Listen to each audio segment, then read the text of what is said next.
How did kind of Doctor Who become part of, how did you get offered the part? Like, what was that like? Also, I'm sorry, just to go back to Captain America there, also it was interesting, I was working with the two Chris's in that point, because Chris Evans was skinny Chris Evans before he became Captain America then. So that was really interesting, so we had to do everything twice with like this guy with all these green dots on his face who was tiny, and then with Chris, and then they could superimpose Chris's face onto his body.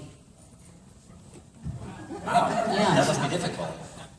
I mean, difficult for the CGI guys, I guess, but yeah, an interesting, like, introduction into that stuff, which again, on Doctor Who, then became like an everyday thing. Well, I guess that's a good question. Like, how do you learn to act against a screen, a green screen, or a monster that is actually a person with a dots on their face? I learned very quickly looking at like the rushes and when you go back, because you know, you have things like, say I'd be acting to this black screen here, and then somebody, like the first AD will go, and there's an explosion, and then you go, like, you know, and do the acting, and you always feel a bit stupid because obviously reacting to nothing, you've got nothing to go off, and you'd always think you've done too much, and then you see it back, and actually that's it. I think you need to just commit, because you always feel a bit stupid, but actually it's never, well, I mean, it can be too much, but I would always worry about that, but actually, yeah, I'd find myself in ADR afterwards, like adding big, you know, reaction noises or explosions and things like that. So it's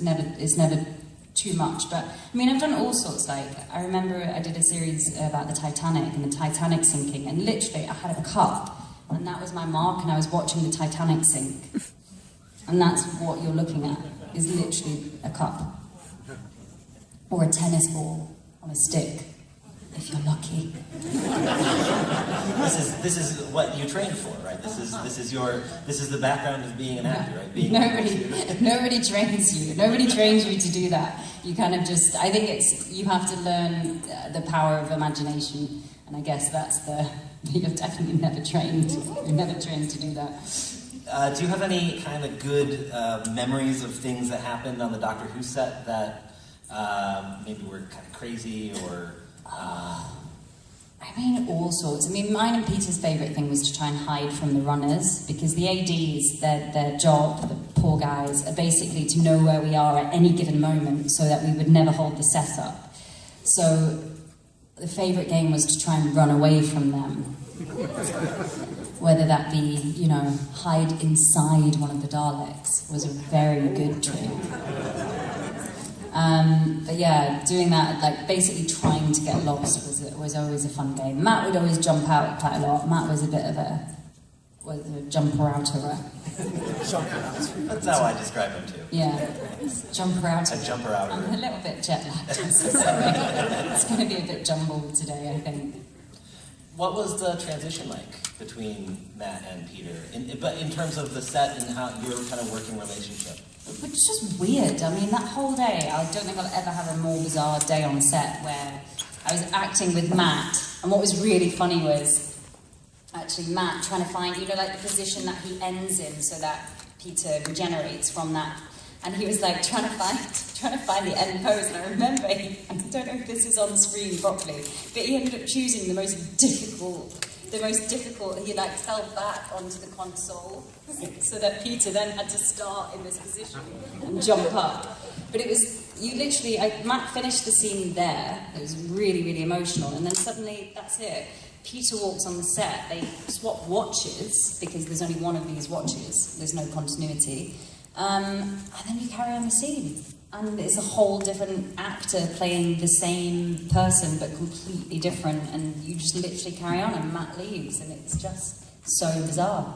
So it's not like done at the end of the day and then everyone goes home. It's like you do it and then continue on. And then you continue on. But after that scene, we did have 3 months where we prepped the new series, and so when we did start back, you know, it very much felt like Peter's reign and Peter's series, and it was just a real pleasure to be by his side, to see him creating this iconic character that he's known since his childhood.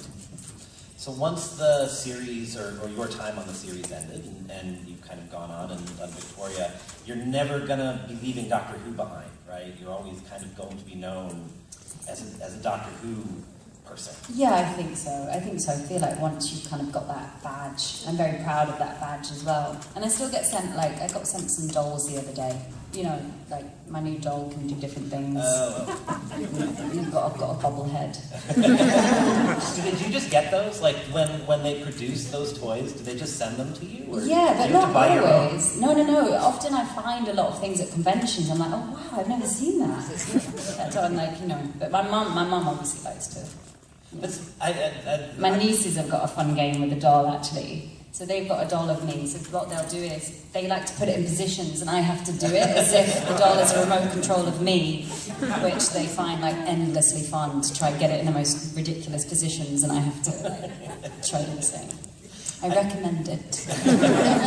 I find that so funny that like you could be walking around and just see yourself in plastic somewhere.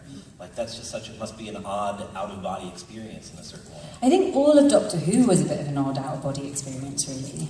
Like it really, and I remember Stephen Moffat saying something really similar. It was around the 50th anniversary and Doctor Who was on like the stamps of the Royal Mail, and you know, it was the whole thing was like, you know, it's not really until, because it goes so quickly, because you jump on, you film for 10 months.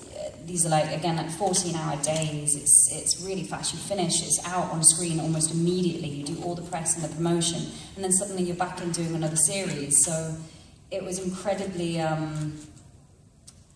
It's like Matt always said, it's like a freight train, and you jump on and you hold on tight. And you know, I was on the top of Christ the Redeemer with Peter and a Cyberman for the world tour, and popping up in all these places. So it takes. I think it's the whole thing is a amazing experience, but I think it kind of takes a while when you start to go, oh, wow, that was actually something quite unique.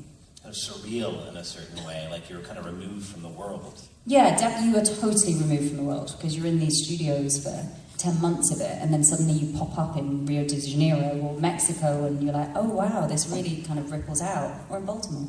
You know, it really ripples out, and you film it in this place in Cardiff, and you kind of don't, it's so far-reaching. We went to South Korea as well, and all sorts of places where you kind of really see the effect Doctor Who feels like it's so universal. So what is it about Doctor Who that you think appeals to so many people worldwide?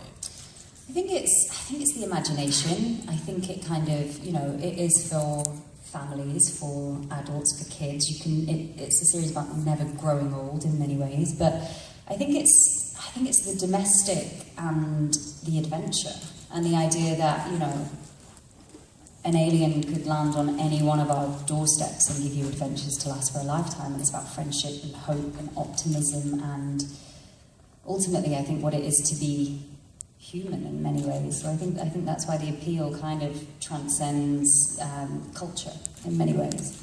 Have you obviously done a lot of conventions and kind of have done a lot of these kind of Q&A sessions? What are some of the kind of personal reactions that you've had fans kind of give you?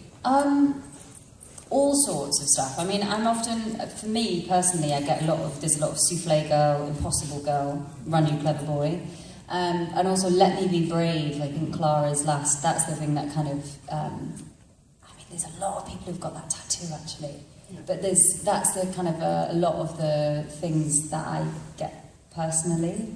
But it's amazing. It's amazing to see, you know, I think how it can unite people, and to see, you better get that.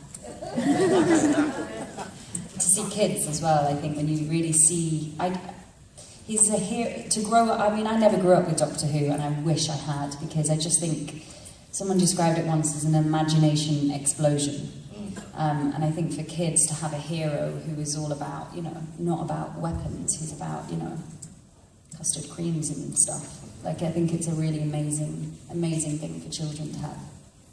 If you were going to kind of give advice to a young person who was interested in either being on Doctor Who or just being an actor in general, what would you tell them? I would tell them to read a lot, and I would tell them to kind of just make sure to keep looking outward, I guess. But also I do, and also to like not be afraid of being creative, like, you know, phones, and there's so many ways to like make your own movies now, and even like, you know, handheld or whatever, and I guess you can now be creative in different ways. It feels like the paths are opening up a bit more.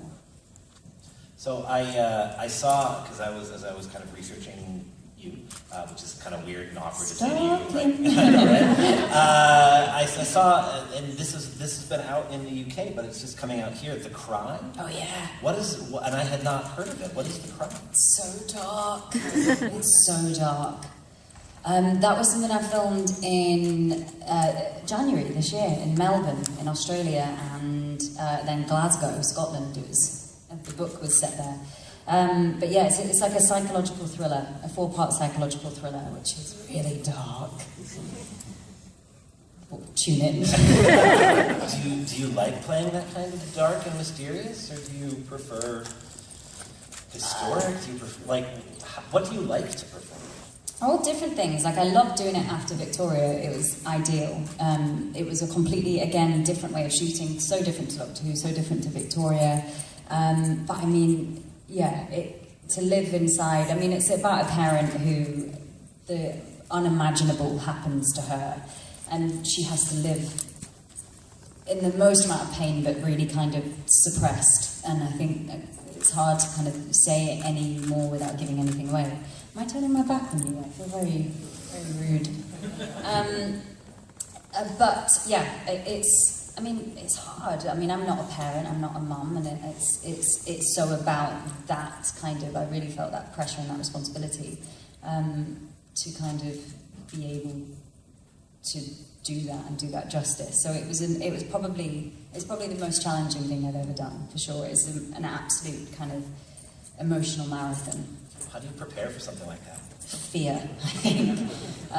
I mean, I read lots of books and real life cases and all sorts of stuff, but it was, yeah, incredibly challenging. I don't really know, to be honest. I've stumped her, everyone. So if you have questions, feel free to come on up to the mic, because we're going to open this up for questions as well from the audience. While people